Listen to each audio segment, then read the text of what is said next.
রহমান রহিম। আসসালামু আলাইকুম। আমি জলিল বুলবুল। আমি একটি কবিতা আবৃত্তি করছি। কবিতার নাম ক্ষমতাসীনদের বর্বরতা।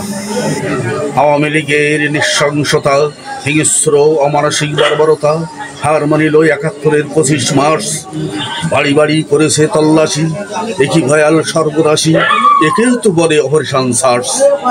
গুলিবিদ্ধ ছাত্র জনতা, নীরব নিথর হলো কত আত্মা, ন্যায়ের দম্ভিত ভাইয়েরা। স্বদেশের বাড়িতে বর্বরতা, সইবে না ছাত্র জনতা, দুঃসাহসে বুক করিয়াছে খাড়া। হে ডাইনি ও হে শঙ্কুনি, লেলিয়ে দিয়েছ কুত্তা, রক্ত চুষেছে হায়না। মাতৃভূমিতে জীবন গড়িতে ঘৃণা জন্মেছে লেখাপড়াতে। জানি জানি চাকুরি তো পাবো না, ইচ্ছামতো ভক্ষিস রাজপথ রাজ সম্পদ। শেষে বাতালে গোপন পদ, কেঁদে ফেরে সঙ্গীরা। বহিছে ছাত্র জনতারা, কাঁদে এরা কারা। বস্ত গেছে লীগের শোকতারা, আন্দোলিত রাজনীতির জীবন বিনার তার ছিন্ন হয়েছে বারবার ক্ষমতাসীনের কাছে। ছাত্র জনতার ভীষণ বেগে ফুলে ফেপে উঠেছে তুঙ্গে।